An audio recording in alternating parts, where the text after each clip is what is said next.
আজকে জানেন যে আজকে আমাদের যেটাকে আমরা ইনঅগারাল সেশন বলছি, উদ্বোধনী অনুষ্ঠান, সেটা আজকে সকালে হয়েছিল। সেই অনুষ্ঠানটাতে প্রধান উপদেষ্টা প্রধান অতিথি হিসেবে ছিলেন, আপনারা এটাও দেখেছেন। তো আমি প্রথমেই ক্ষমা চেয়ে নিচ্ছি আবারও, মানে ফরচুনেটলি আমাদের যেটা সমস্যা হয়েছে সেটা হচ্ছে যে আমাদের যে ইউজুয়াল প্রোগ্রামের টার্ন আউট রেট থাকে 85%, 90% বেস্ট কেসে, কিন্তু আজকে আসলে যেটা হয়েছে সেটা হচ্ছে এত বেশি মানুষ এসে উপস্থিত হয়েছেন, অলমোস্ট যাদেরকে দাওয়াত দেওয়া হয়েছিল সবাই চলে এসেছেন। তো আমরা সবাইকে এক পর্যায়ে গিয়ে অ্যাকোমোডেটও করতে পারিনি। তো আমাদের একটা ফ্লো ওভার রুম ছিল যেখানে লাইভ স্ক্রিন দেওয়া ছিল, ওখানে আমাদের কিছু গেস্টকে জায়গা দিতে হয়েছে। বাট আমি এটাকে আবার একটু পজিটিভলিও দেখি যে আমাদের এই পুরো প্রোগ্রামটার ব্যাপারে প্রচন্ড আগ্রহ, অনেকের আগ্রহ ছিল। অনেকে আমি দেখেছি, আমার আজকে রাস্তায় দেখা হয়েছে ইন্টারকন্টিনেন্টালের মাঝখানে রিসেপশন এরিয়াতে বিভিন্ন জায়গায় অনেক নতুন উদ্যোক্তা, ওনারা আনফর্চুনেটলি টিকিট পাননি, কিন্তু ওনারা তারপরেও এসেছেন, রেজিস্ট্রেশন করতে পারেননি, এসেছেন জাস্ট যদি কিছু ইনভেস্টারের সাথে পরিচয় হয়, দেখা হয়, এগুলো করার জন্য। সো সব মিলিয়ে আমার মনে হয় যে সকালের প্রোগ্রামটার অনেক স্বতঃস্ফূর্ত অংশগ্রহণ ছিল সবার মধ্য থেকে। আমি ইনফ্যাক্ট আপনাদের যদি কোনো ফিডব্যাক থাকে বা আপনাদের মনে হয় যে এটা ভালো হয়েছে, এটা ভালো হয়নি, আমি অ্যাকচুয়ালি কিন টু হিয়ার দ্যাট। আর আজকে আমাদের সারাদিনের যেই শিডিউল সেটা আমি একটু জাস্ট কুইকলি রান ডাউন করি। ওটার পরে আমাদের প্রধান উপদেষ্টা আমাদের যে নতুন উদ্যোক্তারা আছেন তাদের সাথে একটা ইউথ অন্টারপ্রেনারশিপ এক্সিবিশন ছিল, যে ইউএনডিপির এবং গ্রামীণ ফোন টেলিনরের সময় কাটিয়েছেন। কিছু উদ্যোক্তাদের কাছ থেকে তারা কি বিজনেস করছে সেগুলো শুনেছেন, সেখানে একটু ছোট্ট করে বক্তৃতা দিয়েছেন। আর তারপরে উনি চলে যাওয়ার পরে আমরা অনেকগুলো আজকে বাইল্যাটারাল মিটিং দেখেছি। তো আমাদের বেশ কিছু উপদেষ্টা আজকে সারাদিন এখানেই ছিলেন। আমাদের কমার্স অ্যাডভাইজার, যিনি সেন্ট্রাল ব্যাংকের গভর্নর, এরকম বেশ কিছু সিনিয়র অফিসিয়াল, এনবিআর এর চেয়ারম্যান, এরকম অনেকেই আজকে সারাদিন এখানে ছিলেন। ওনাদের সাথে ইনভেস্টরদের আমরা বেশ কিছু মিটিং সেট আপ করেছিলাম। ইনভেস্টররা লাস্ট 2 সপ্তাহ ধরে অনেক মিটিং রিকোয়েস্ট করেছিল, ডিফারেন্ট স্লট দিয়ে দেওয়া হয়েছিল। বিভিন্ন মিনিস্ট্রির লোকজনও ছিলেন, মিনিস্ট্রি অফ এনভায়রনমেন্ট থেকে ছিলেন, এনার্জি থেকে ছিলেন, যেগুলো কি মিনিস্ট্রি সেই মিনিস্ট্রিগুলো থেকে ছিলেন। সেই মিনিস্ট্রির সাথেও আমরা তাদেরকে মিটিং এর অ্যারেঞ্জমেন্ট করে দিয়েছিলাম। তো সারাদিন তারা বিভিন্ন মিটিং টিটিং করেছেন এবং তাদেরকে আমরা যে 360 ভিউটা দেওয়ার চেষ্টা করেছি, সেটাই ছিল আমাদের মূল উদ্দেশ্য এই মিটিংগুলো সেট আপ করার জন্য।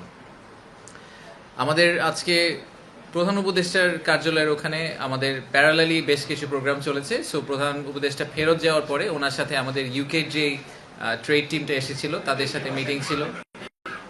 এরপরে জারার বা ইন্ডিটেক্সের যে সিইও ছিলেন, তো জারার ফুল ম্যানেজমেন্ট টিম, ইনফ্যাক্ট ইন্ডিটেক্সের ফুল ম্যানেজমেন্ট টিম এখন বাংলাদেশে, তো ওনারা গিয়েছিলেন দেখা করতে। আর তারপরে হোলসিমের যে এশিয়ার হেড এসেছেন, উনি গিয়েছিলেন দেখা করতে।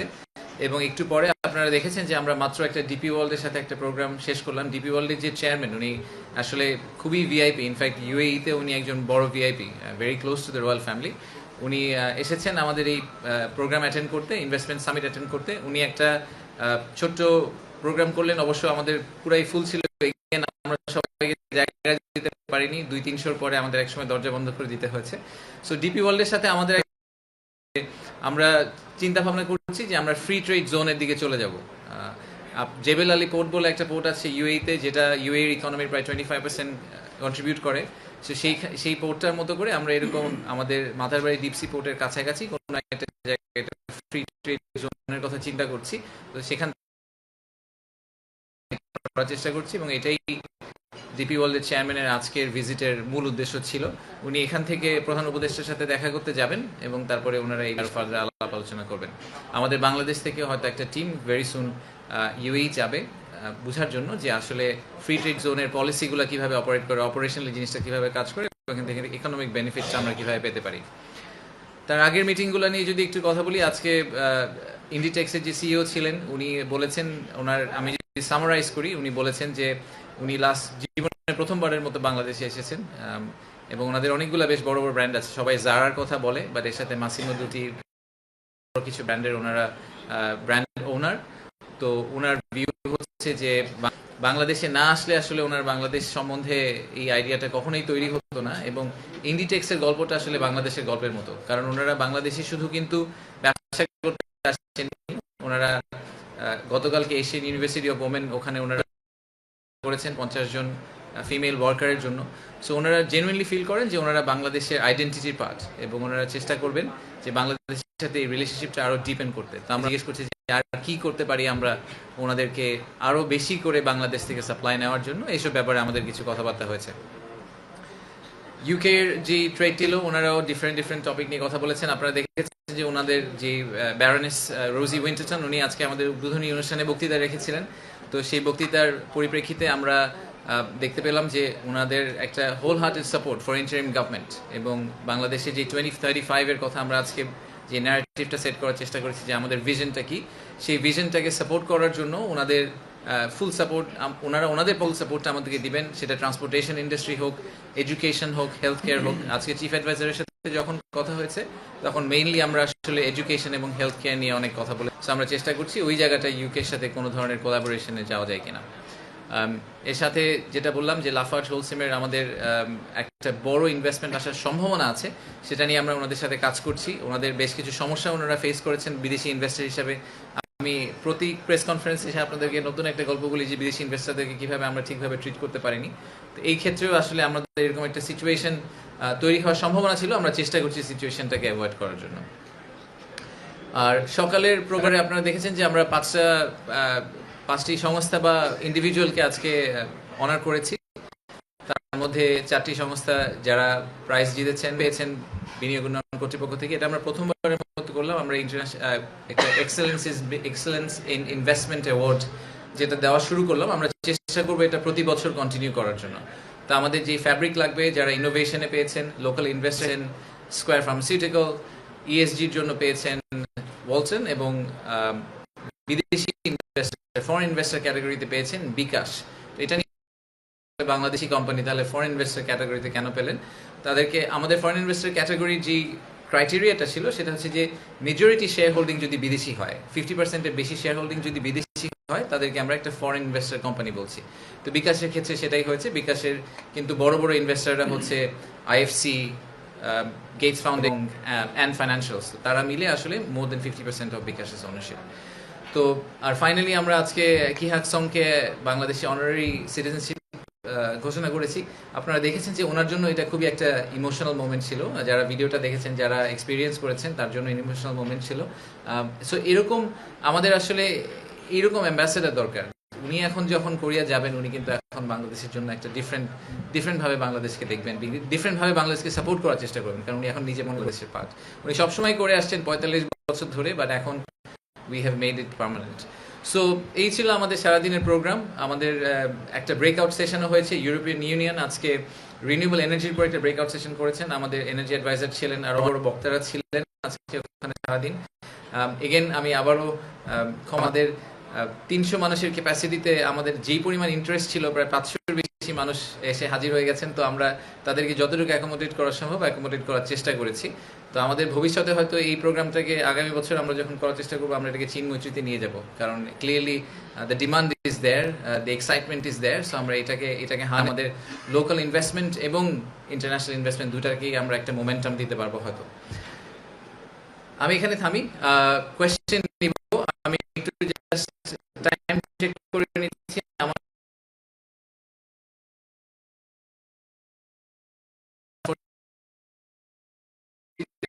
বাংলাদেশকে ভালোবাসতে হলে বাংলাদেশের পার্সোনালিটিকে ভালোবাসতে হবে। একটা বাংলাদেশি এমপ্লয়ি অথবা বাংলাদেশি পার্টনার, তার যে ওভারঅল লাইফস্টাইল, তার টেস্ট, তার কালচার, এই জিনিসগুলোকে আমাদের ইনভেস্টরদের সামনে তুলে ধরতে হবে।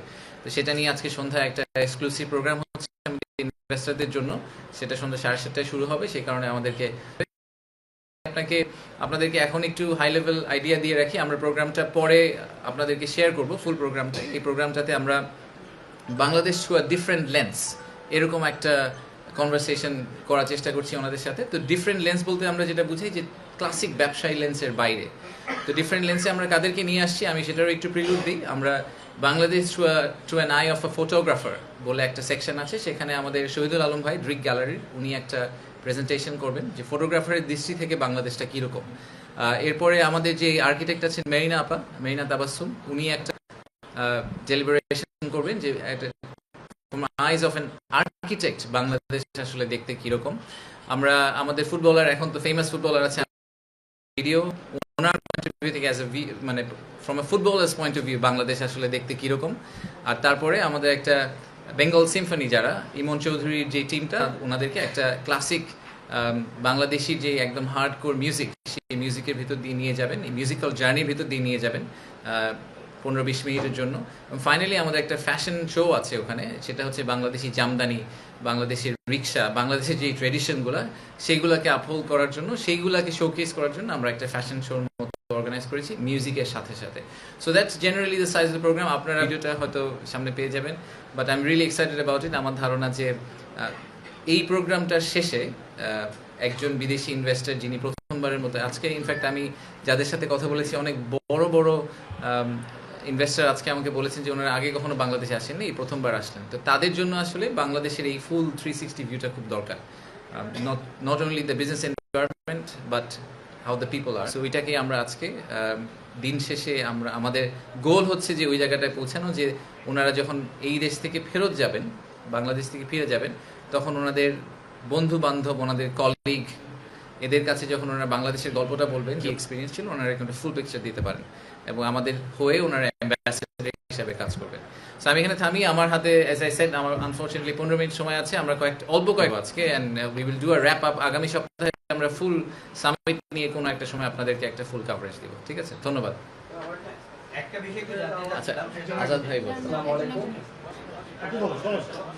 একটা বিষয় তো জানতে চাচ্ছিলাম যে গত 2 দিনে মিডল সরাই, তারপরে কোরিয়ান ইপিজেড এবং জাপান ইপিজেড যে ফরেন টিমটা গিয়েছে, তাদের রিঅ্যাকশনটা কেমন? এটা মনে হয় আমরা গতকালকে একটু কভার করেছিলাম, আপনাদের অনেকে মিডিয়া থেকেও গিয়েছেন। আমি যতদূর জানি যে অনেক ইনভেস্টর আসলে মিডিয়াও ইন্টারভিউ করার সুযোগ পেয়েছে। Generally the reaction is very positive এবং আমাদের যেটা টেক সেটা হচ্ছে যে ওনারা এটা খুব অ্যাপ্রিশিয়েট করেছেন যে আমরা আমাদেরকে ফিজিক্যালি নিয়ে গেছি। ফিজিক্যালি নিয়ে যাওয়াতে যেটা হয় যে আপনি প্র্যাকটিক্যালি জিনিসটা দেখলে সুবিধা হয় যে আসলে কিসে উনি ইনভেস্ট করতে যাচ্ছেন। ইনফ্যাক্ট গতকালকে তো শুনেছেন যে একটা কোম্পানি ওখানে অন দ্য স্পট একটা ইনভেস্টমেন্ট কনফার্ম করেছেন।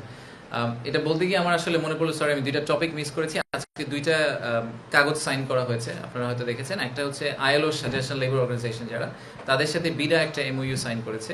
আমি আগেও বলেছি যে আমাদের পুরো সোসাইটিটাতে সবসময় আসলে এন্টারপ্রেনারদেরকে ফোকাস করলে হবে না, তাদের সাথে যারা কাজ করে, আমাদের যেই ওয়ার্কার্স। আজকে নাসিম মনসুর ভাইয়ের প্রেজেন্টেশন যারা দেখেছেন তারা দেখেছেন যে আমাদের ইকোনমিটাকে, যে আমাদের ইকোনমির যে চাকাটা, সেই চাকাটা এগিয়ে নিয়ে যাওয়ার জন্য এন্টারপ্রেনাররা শুধু একা তো আর করেন না, সাথে তাদের ওয়ার্কফোর্স যেটা আছে, আমাদের শ্রমিকরা করে। তো আমাদের লেবার রাইটসের যে স্ট্যান্ডার্ড, সেই স্ট্যান্ডার্ডটা কিন্তু আমাদের গ্লোবাল স্ট্যান্ডার্ড থেকে অনেক লো, অনেক নিচে। তো সেটাকে আমাদের একটা জায়গায় নিয়ে যেতে হবে। তো আমরা এখন আইএলওর সাথে এমইউটা সাইন করেছি এইটা কনফার্ম করার জন্য যে আমরা ভবিষ্যতে এফডিআই অ্যাট্রাক্ট করতে চেষ্টা করব, বাট আমাদের লেবার রাইটসকে কম্প্রোমাইজ না করে। এবং আরেকটা সত্যি কথা হচ্ছে যে পৃথিবী যেদিকে যাচ্ছে, তাদের লেবার রাইটসকে যদি আমরা কম্প্রোমাইজ করতে থাকি, একসময় আসলে বাংলাদেশ থেকে কেউ কোনো প্রোডাক্ট নেবে না। বাংলাদেশের ওই লেবার স্ট্যান্ডার্ডটাকে একটা জায়গায় নিয়ে যাওয়া will become a minimum requirement for a lot of clients. So আমাদেরকে ওইটাকে ম্যানেজ করতেই হবে। আর দ্বিতীয়ত হচ্ছে আমরা আরেকটা এমইউ সাইন করেছি আজকে, সেটা হচ্ছে হান্ডা গ্রুপের সাথে, একটা Chinese textile and garments manufacturer. তারপর $150 মিলিয়ন মতো ইনভেস্টমেন্ট কমিট করার কথা বলছে। তো তাদেরকে আমরা, এবং সেই ইনভেস্টমেন্টটা যদি বাংলাদেশে ফলো থ্রু করে আগামী 1 থেকে 2 বছরের মধ্যে, তাহলে প্রায় 15,000 নতুন কর্মসংস্থান সৃষ্টি হবে। তো তাদেরকে আমরা বিভিন্ন জায়গায় জমি অ্যালোকেট করার চেষ্টা করছি, কারণ তারা একদম এন্ড টু এন্ড একটা সলিউশন নিয়ে আসছে, একদম ওভেন থেকে শুরু করে all the way down to garment manufacturing. So hundred গ্রুপের সাথে আজকে আমরা যে কাগজটা সাইন করলাম, সেটা এসেনশিয়ালি আমাদেরকে এনশিওর করলো যে $150 মিলিয়ন একটা ইকুইটি ইনভেস্টমেন্ট হবে। তার চেয়েও বড় কথা যে 15,000 লোকের আশা করছি আগামী 1 থেকে 2 বছরের মধ্যে নতুন কর্মসংস্থান সৃষ্টি হবে এটার মাধ্যমে। আমার একটা প্রশ্ন আছে, আমাদের আজকে পলিটিক্যাল দলগুলোর সাথে ছিল মিটিং ছিল জামাত ইসলাম এবং বিএনপির সাথে, এবং তাদের ইনভেস্টরদের একটা বড় কনসার্ন হলো যে পলিসি কন্টিনিউশন থাকবে কিনা। এখন আমার ধারণা আপনাদের কাছেও তাদের এই কনসার্নটা আছে। তো আপনারা তাদের কাছে কি জবাবদিহিতাটা কিভাবে করেছেন যে পলিসি কন্টিনিউশনটা বিনিয়োগের ক্ষেত্রে কিভাবে নিশ্চিত করবেন? ধন্যবাদ। সো আজকে 3টা পলিটিক্যাল পার্টিও আপনারা জানেন যে তাদের মিটিং রুমে তারা ছিলেন। ইনফ্যাক্ট কালকেও সম্ভবত থাকবেন। ওনাদের সাথে অনেক ইনভেস্টর মিটিং করতে চেয়েছেন। সো প্রথমত এনসিপি, জামাত এবং বিএনপি সবাইকে অনেক ধন্যবাদ। ওনারা যে কষ্ট করে একটা টিম পাঠিয়েছেন, সবাই টিম পাঠিয়েছেন। ইনফ্যাক্ট অনেকে ক্রিয়েটিভলি তাদের নিজেদের ব্রোশার করেছেন, তাদের ভিউ কি ইনভেস্টমেন্ট ক্লাইমেটের ব্যাপারে ওরকম পেপার্স করেছেন, গিফট রেডি করেছেন ইনভেস্টরের জন্য। তো সব ব্যাপারে সবগুলো ক্ষেত্রে আমি বলবো যে ওনারা আসলে খুবই ফোর্থকামিং ছিলেন আমাদের সাথে। আমরা একসাথে কাজ করেছি পুরো জিনিসটা নিয়ে। পলিসি কন্টিনিউটি হবে কি না, এটার রাইট আনসার বা এক্সাম্পল হচ্ছে আজকে। আমরা তো ইনভেস্টমেন্ট কনফারেন্স করছি কিন্তু ওনাদেরকে বাদ দিয়ে করছি না।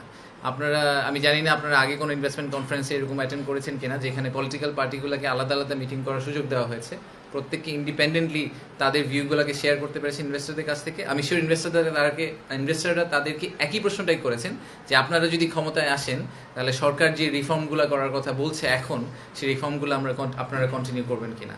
তো আপনারা ইনভেস্টরদেরকে জিজ্ঞেস করে দেখতে পারেন ওনারা এটাতে হ্যাঁ বলেছে না বলেছে।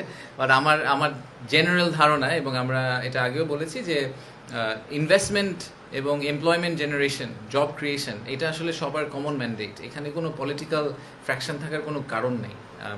হতে পারে যে কনস্টিটিউশনের ক্ষেত্রে ডিফারেন্ট মতামত থাকতে পারে, কনস্টিটিউশনাল অ্যামেন্ডমেন্ট, কনস্টিটিউশনাল কমিশন, এইসব ব্যাপারে যে রেকমেন্ডেশন আছে সেখানে ডিফারেন্ট মতামত থাকতে পারে। বাট ইনভেস্টমেন্ট ক্লাইমেট ইমপ্রুভ করার ব্যাপারে আসলে ডিফারেন্ট মতামত থাকার কোনো কারণ নেই। বাংলাদেশে ইনভেস্টমেন্ট দরকার, সেটা লোকাল থেকে হোক, ফরেন থেকে হোক, এবং বাংলাদেশে এমপ্লয়মেন্ট জেনারেশন দরকার। জব ক্রিয়েশন আমাদের জন্য is the biggest opportunity and challenge. So এটা সবাই খুব ক্লিয়ারলি বুঝেন। তো আমার ধারণা যে আমি আশা করছি আপনারা ইনভেস্টরদেরকে জিজ্ঞেস করে দেখতে পারেন, ওনারা তো ঘোরাঘুরি করছেন, ওনাদেরকে জিজ্ঞেস করে দেখেন যে পলিটিক্যাল পার্টিগুলো কী বলেছে। ওনারা আপনারা আমাদেরকে একটু জানিয়ে, ওনারা যদি বলে যে ওনাদের কন্টিনিউ করবে না তাহলে ওইগুলো আমরা করা বন্ধ করে দিই এখন।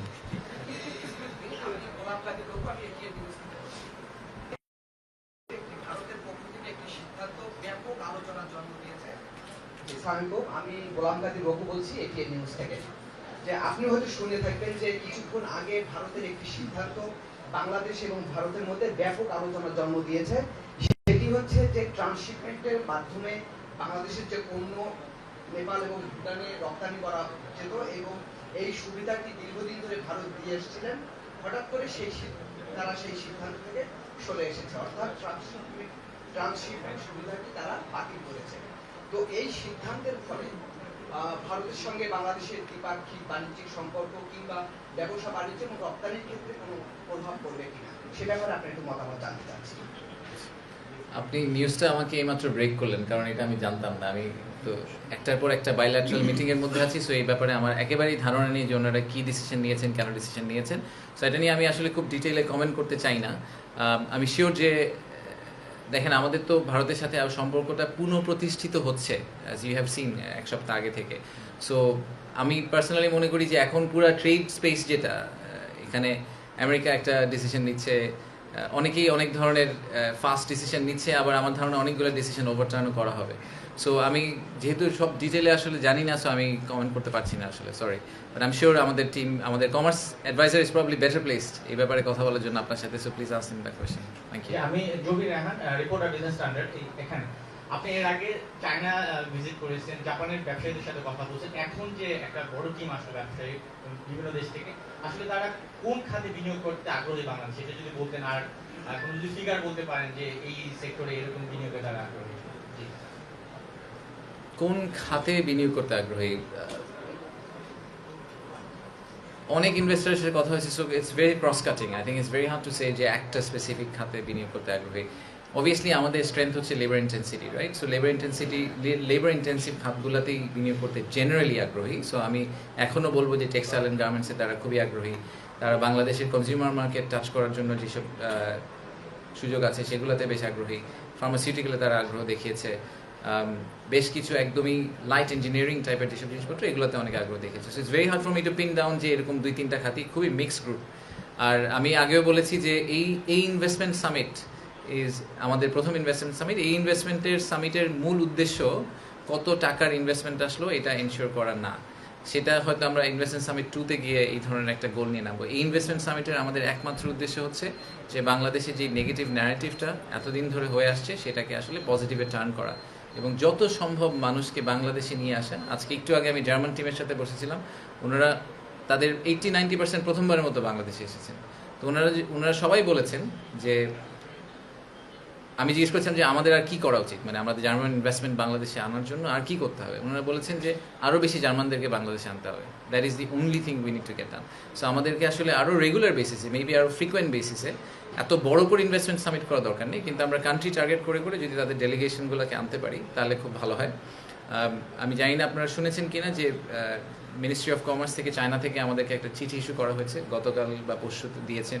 কমার্স যে এক্স সেক্রেটারি ওনাদের, উনি আমাকে চিঠিটা লিখেছেন যে উনি আগামী মাসে কমার্স মিনিস্টারকে সহ এবং প্রায় 200 চাইনিজ ইনভেস্টারকে নিয়ে বাংলাদেশে আসবেন এবং ওনারা জেনুইনলি এরা সবাই ইন্টারেস্টেড ইনভেস্টার, ওনারা বাংলাদেশে ইনভেস্ট করতে চান, তো ওনাদের জন্য আমরা যাতে একটা প্রোগ্রাম রেডি করি।